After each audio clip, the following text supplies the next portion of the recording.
तो स्वागत है आप सबका दोस्तों सीए ड्रीम्स के ऑफिशियल यूट्यूब चैनल पर, जहां पर हम लोग सीए फाउंडेशन के paper number 1 principles and practice of accounting को कवर कर रहे हैं।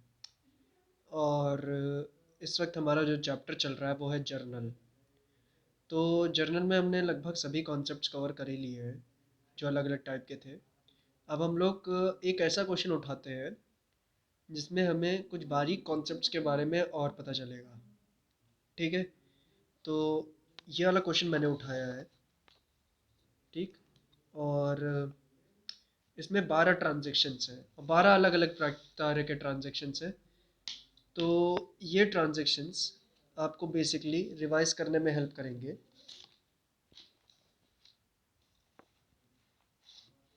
आपके जो 11वीं 12वीं के कॉन्सेप्ट्स हैं जर्नल से रिलेटेड। तो सबसे पहला ट्रांजेक्शन देखिए क्या कह रहा है। कह रहा है परचेज्ड गुड्स ऑफ 20,000 रुपये, ऑफ लिस्ट प्राइस ऑफ 20,000 रुपये from Vishal limited at 20% trade discount. तो हमने क्या किया है, गुड्स परचेज किए हैं। ठीक है, तो हमने गुड्स परचेज किए। पहला अकाउंट कौन सा इफेक्ट हुआ, परचेजेस, जो कि एक्सपेंस है। और हमने गुड्स परचेज किए हैं विशाल से, कहीं भी ये नहीं लिखा फॉर कैश या फॉर चेक। तो ये क्लियर नहीं है कि नगद परचेज है कि नहीं। तो जब क्लियर नहीं होता है कि परचेज नगद है कि उधार पे है, तो हम क्या मानते हैं हमेशा कि उधार पे परचेज की हुई है। तो दूसरा अकाउंट कौन सा इफेक्ट होगा, विशाल, जो कि हमारा क्रेडिटर होगा यानी लाइबिलिटी होगी। ठीक है, तो परचेज की वैल्यू बढ़ रही है और लाइबिलिटी की भी वैल्यू बढ़ रही है। तो जब एक्सपेंस की वैल्यू बढ़ती है तो उसको डेबिट किया जाता है। तो यहाँ डेबिट कर दो, परचेज अकाउंट डेबिट टू विशाल। ये ट्रांजैक्शन रिकॉर्ड, डेट की ज़रूरत नहीं थी, यहाँ पे क्या होगा सीरियल नंबर, क्योंकि सीरियल नंबर डाले मैंने इसमें। तो 1। ठीक है, अब कितने रुपए से ट्रांजैक्शन रिकॉर्ड होगा, तो 20,000 के गुड्स खरीदे थे। लिस्ट प्राइस का मतलब होता है दोस्तों mark, maximum retail price, MRP जिसे आप कहते हैं। तो 20,000 के गुड्स खरीदे और उस पर 20% का ट्रेड डिस्काउंट है। तो डिस्काउंट दोस्तों दो प्रकार के होते हैं।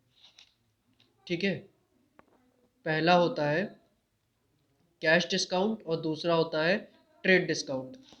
ट्रेड डिस्काउंट की कोई अकाउंटिंग नहीं होती, बस इसको क्या किया जाता है, जो आपका एमआरपी है, ठीक है, जो एमआरपी है या फिर लिस्ट प्राइस है उसमें से लेस कर दिया जाता है। ठीक है, और जबकि कैश डिस्काउंट की प्रॉपर अकाउंटिंग होती है। ठीक है, ये दो पार्ट में बटा होता है। डिस्काउंट अलाउड, डिस्काउंट अलाउड यानी जब आप अपने कस्टमर्स को डिस्काउंट देते हैं, और दूसरा होता है डिस्काउंट रिसीव, जब आप अपने सप्लायर से यानी क्रेडिटर से डिस्काउंट रिसीव करते हैं। ठीक है, तो ट्रेड डिस्काउंट की कोई अकाउंटिंग नहीं होती, बस उसको क्या किया जाता है, लिस्ट प्राइस में से कम कर दिया जाता है। तो 20,000 का 20% कितना होता है, 4,000। तो 20,000 में से 4,000 गया तो यहाँ पे हम कितना रिकॉर्ड करेंगे, 16,000।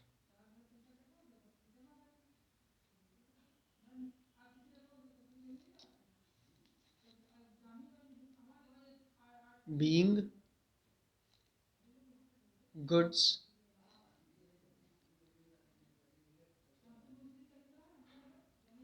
परचेज्ड फ्रॉम विशाल।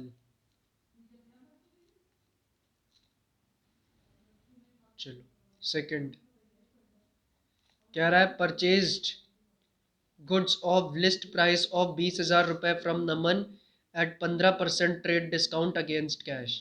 तो क्या ये आपके लिए मुश्किल होगा, इस बार हमने गुड्स खरीदे हैं, वो भी कैश पे खरीदे हैं।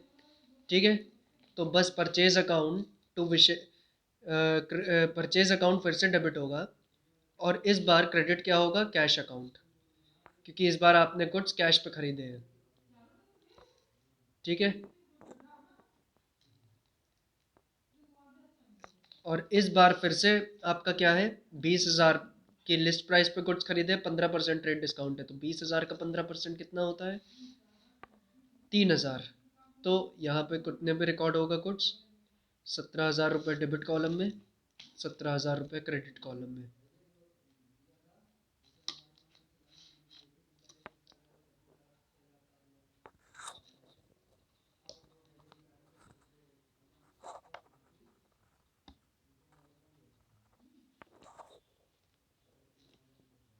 Being goods purchased for cash.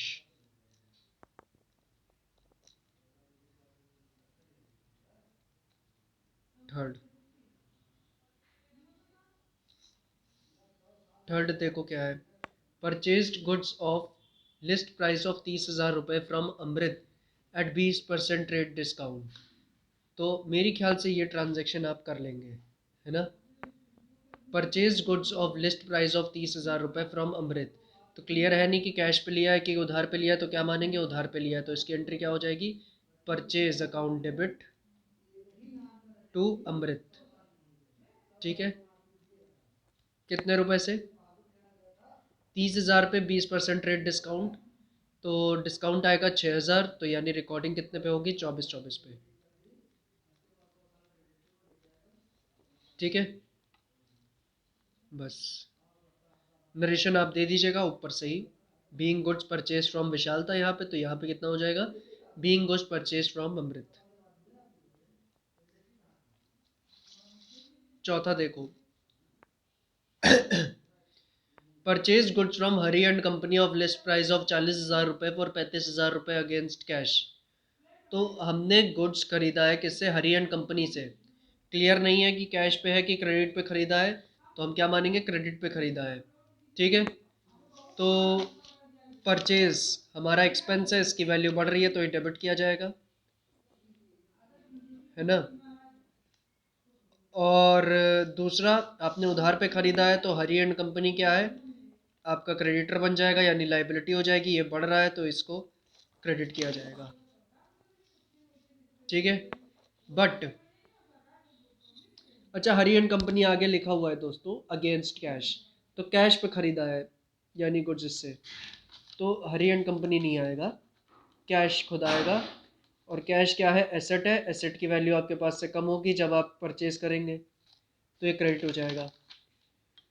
But यहाँ पे देखिए लिखा है कि 40,000 के गुड्स 35,000 में खरीदे हैं, तो 40 के गुड्स आपको 35 में कैसे पड़ेंगे, 40 के गुड्स आपको 35 में कैसे पड़ेंगे, ज़रूर आपको 5,000 रुपये डिस्काउंट दिया होगा हरी एंड कंपनी ने। ठीक है, हरी एंड कंपनी ने ज़रूर आपको 5,000 रुपये का डिस्काउंट दिया होगा, है ना। तो चौथा ट्रांजेक्शन यहाँ रिकॉर्ड करते हैं। हमने कुछ क्या किए, परचेज किए, तो purchase account debit,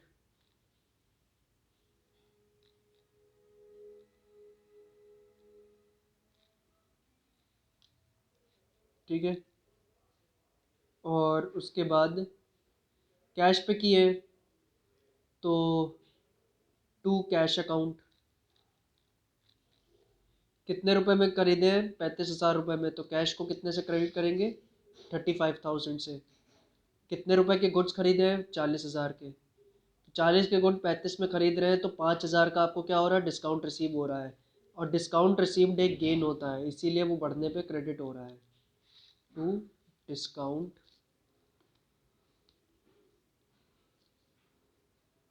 discount received account.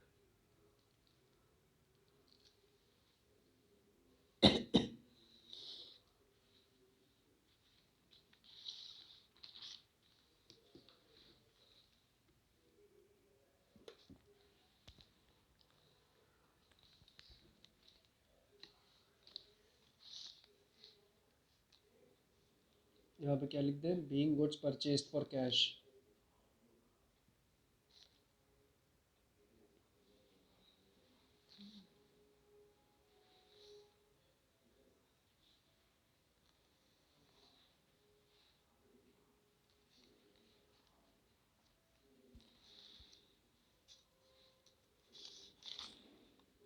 पांचवा, goods purchased from Amrit of list price of 10,000 रुपये रिटर्न।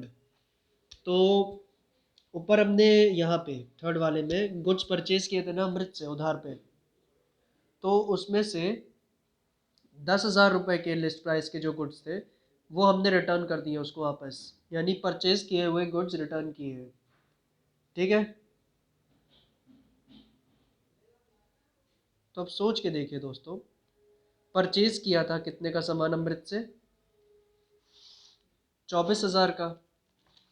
तो अब उसको लौटा रहे हैं 10,000 के लिस्ट प्राइस का। लिस्ट प्राइस से पहले उसको एक्चुअल प्राइस पे लाओ। तो डिस्काउंट, ट्रेड डिस्काउंट कितना था? 20%। 10,000 का 20% कितना होगा? 2,000। ठीक है, 10,000 का 20% 2,000 होगा, तो एक्चुअल प्राइस होगी 8,000। तो 24 की चीज़ थी और 8,000 की चीज़ आप लौटा रहे हैं। 24,000 की आपको पेमेंट करनी थी, उसमें से आप 8,000 की चीज़ लौटा रहे हैं। ठीक है, तो अब आपको पेमेंट कितनी करनी पड़ेगी? 16,000। तो परचेज रिटर्न करने से आपका क्या हो रहा है? आपकी लाइबिलिटी कम हो रही है। तो परचेज रिटर्न आपके लिए गेन की तरह है। तो गेन बढ़ रहा है, तो क्या होगा? वो क्रेडिट होगा। तो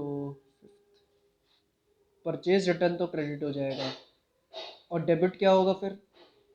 डेबिट जिसको आप गुड्स लौटा रहे हैं, यानी अमृत।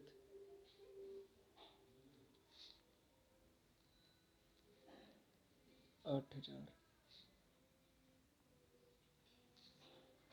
being goods returned to अमृत।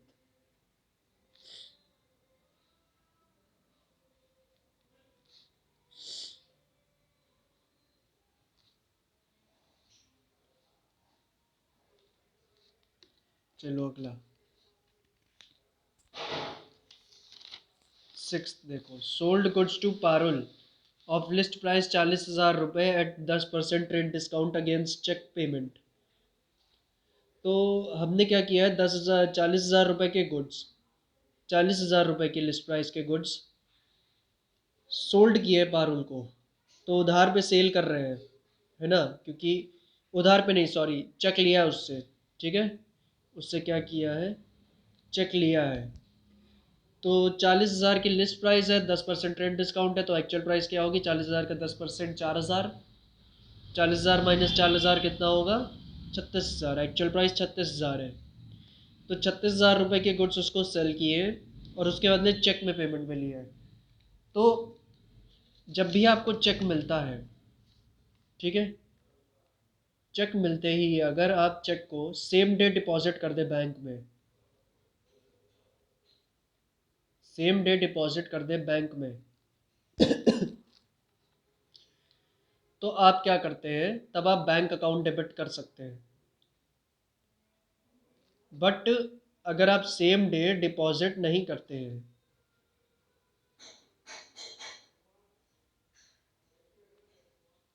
ठीक है, तो आपको बैंक अकाउंट डेबिट करने का हक नहीं है। तब आपको क्या करना पड़ेगा? एक अकाउंट होता है चेक इन हैंड अकाउंट, ठीक है, उसको डेबिट करना पड़ेगा। तो यहाँ पे ऐसा कहीं नहीं लिखा है कि इसने सेम डे जाके डिपॉजिट किया है। तो फिर ये जो चेक मिला है, इसके लिए हम कौन सा अकाउंट डेबिट करेंगे? Cheque in hand account. Cheque in hand account debit to sales account. Sales income में बढ़ रही है, इसलिए क्रेडिट किया है 36,000 रुपये से।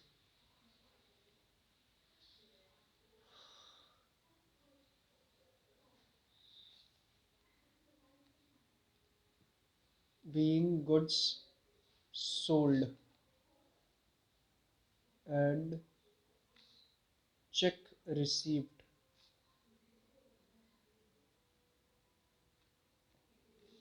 7th,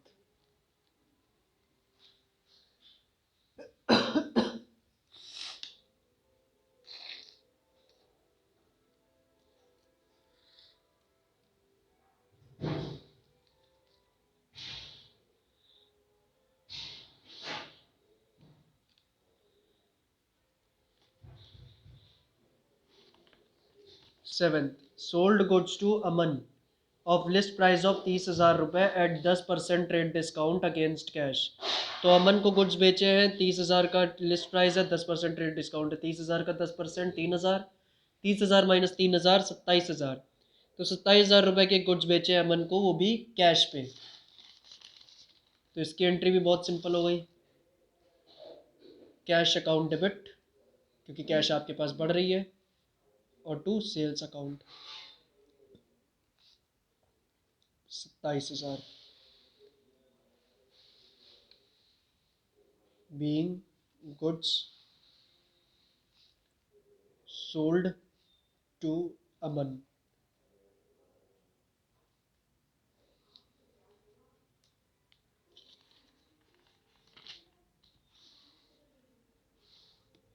एट्थ वाला देखिए, sold goods to Pawan of list price of 20,000 रुपये एट 10% ट्रेड डिस्काउंट। ठीक है, तो पवन को गुड्स बेचे हैं, क्लियर नहीं है कि कैश पे बेचे हैं कि क्रेडिट पे बेचे, तो क्या मानेंगे, क्रेडिट पे बेचे हैं। तो 20,000 पे 10% ट्रेड डिस्काउंट कितना बनता है, 2,000, यानी एक्चुअल प्राइस कितनी होगी, 18,000। तो पवन को 18,000 रुपये के गुड्स बेचे हैं क्रेडिट पे, ये रिकॉर्ड करना है हमें। तो ये तो आप जानते हो क्या करना है इसमें। Eighth transaction,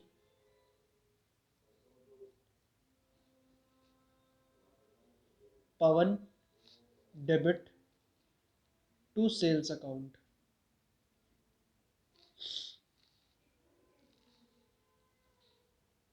being goods sold to Pawan.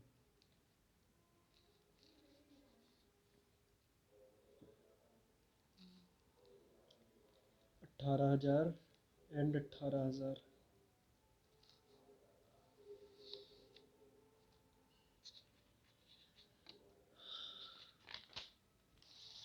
Sold goods to Yamini, sold goods to Yamini of list price of 25,000 रुपये। ठीक है, तो यामिनी को कुछ बेचे हैं 25,000 रुपये के। ठीक है, ऑफ लिस्ट प्राइस ना करिए, यहाँ पे कर लीजिए एट अ प्राइस ऑफ। ठीक है, क्योंकि लिस्ट प्राइस के लिए फिर कोई डिस्काउंट रेट नहीं दिया है। तो sold goods to Yamini at a price of 25,000 रुपये फॉर 23,000 रुपये। तो यामिनी को गुड्स बेचे हैं, क्लियर नहीं है कि कैश या क्रेडिट पे बेचे हैं, क्या मानेंगे, क्रेडिट पे बेचे, और 25 के गुड्स 23 पे बेचे हैं उसको, यानी 2,000 रुपये कम लिए हैं उससे। ठीक है, तो 2,000 रुपये उसको उससे कम क्यों लिए, ज़रूर हमने उसको 2,000 रुपये का डिस्काउंट दिया है। ठीक है, तो डिस्काउंट रिसीव करना गेन है, तो डिस्काउंट अलाउ करना तो लॉस है। तो यामिनी डेबिट होंगी कितने से, 23,000 से, डिस्काउंट अलाउड डेबिट होगा कितने से, 2,000 से, और सेल्स क्रेडिट होगा कितने से, 25,000 से, being goods sold to Yamini.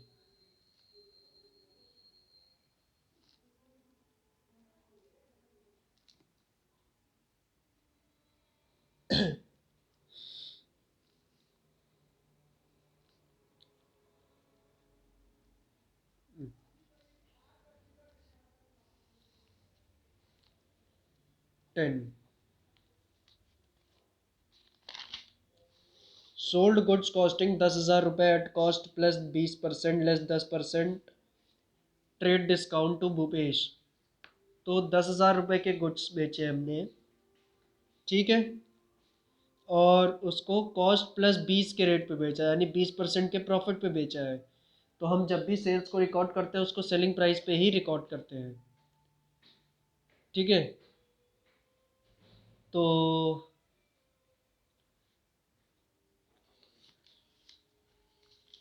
चलिए इसको रिकॉर्ड करते हैं। तो भूपेश को गुड्स बेचे, क्लियर नहीं है कि कैश पे बेचे हैं कि उधार पे बेचे हैं, तो हम क्या मानेंगे, उधार पे बेचे हैं।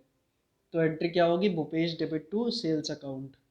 ठीक है, अब क्योंकि देखिए ट्रेड डिस्काउंट हमेशा लिस्ट प्राइस पे लगता है, तो यहाँ लिस्ट प्राइस तो नहीं बल्कि कॉस्ट दी हुई है, तो हम इसका 10% निकाल के लेस नहीं करेंगे। यहाँ पर ट्रेड डिस्काउंट का कोई रोल नहीं है। ठीक है, ट्रेड डिस्काउंट का कोई रोल नहीं है, क्योंकि लिस्ट प्राइस दी नहीं है, कॉस्ट दी हुई है, इसलिए ट्रेड डिस्काउंट का यहाँ कोई रोल नहीं है। हम क्या करेंगे, सीधे सीधे बस 10,000 रुपये में 20% जोड़ेंगे, यानी 12,000 रुपये जो कि हमारा सेलिंग प्राइस होगा, उस पर ये सेल्स रिकॉर्ड कर लेंगे। तो Bhupesh debit to sales account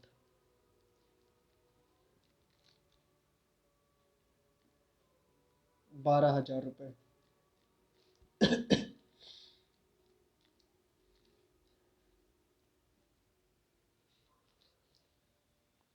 being goods sold to Bhupesh.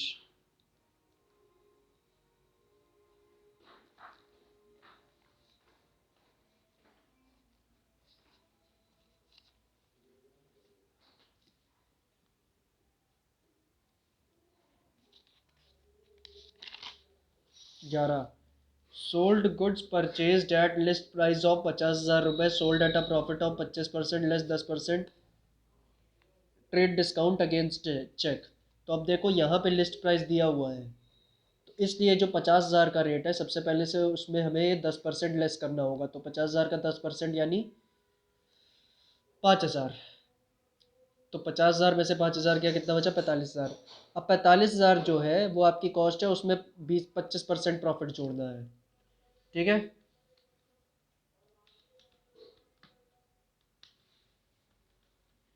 तो 45,000 में आप 25% जोड़ेंगे तो आएगा 56,250। तो वो आपकी सेलिंग प्राइस होगी। तो 56,250 आपकी सेलिंग प्राइस है। और ये क्लियर नहीं हो रहा है ट्रांजैक्शन से कि आपने गुड्स, अच्छा ये क्लियर हो रहा है, ये देखिए चेक आपने रिसीव किया है। तो चेक रिसीव किया है, सेम डे डिपॉजिट नहीं है, तो cheque in hand account debit होगा और सेल्स क्रेडिट होगा 56,250 से। तो cheque in hand account debit to sales account 56,250। 56,250 being goods sold at profit। ठीक है, अब एक ट्रांजैक्शन के लिए मेरे पास जगह नहीं मिल रही, तो मैं इसको यहाँ पेपर पे एक जगह सॉल्व कर लूँगा। बट ये करवा देता हूँ। Aman return goods of list price of 10,000 रुपये sold to him at 10% trade discount. तो अमन को हमने गुड्स बेचे थे ना थोड़ी देर पहले, ये 7th ट्रांजैक्शन में अमन को यहाँ गुड्स बेचे थे। ठीक है, और उसके ट्रांजैक्शन पे 10% का ट्रेड डिस्काउंट था। तो अब उसने 10,000 रुपये के गुड्स रिटर्न कर दिए हैं। ठीक है, 10,000 रुपये के उसने गुड्स रिटर्न किए हैं और उस पर 10% ट्रेड डिस्काउंट है। 10,000 का 10% यानी 1,000, और 10,000 माइनस 1,000 यानी 9,000 रुपये के एक्चुअल उसने गुड्स रिटर्न किए हैं हमें। ठीक है, तो सेल किए हुए गुड्स रिटर्न आए हैं। तो जैसे परचेज रिटर्न हमारे लिए गेन था, तो सेल रिटर्न हमारे लिए लॉस होगा, और लॉस बढ़ रहा है तो सेल रिटर्न अकाउंट डेबिट, और क्रेडिट क्या होगा फिर? अमन। ठीक है, ये दोनों ही ट्रांजैक्शन 9,000 से होंगे।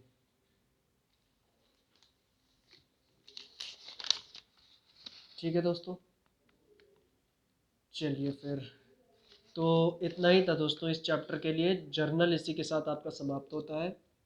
अब नेक्स्ट वीडियो में हम लोग लेजर शुरू करेंगे। ठीक है, तो वीडियो को लाइक एंड शेयर कर दीजिएगा, चैनल को सब्सक्राइब कर दीजिएगा। बाकी इस वीडियो के लिए धन्यवाद।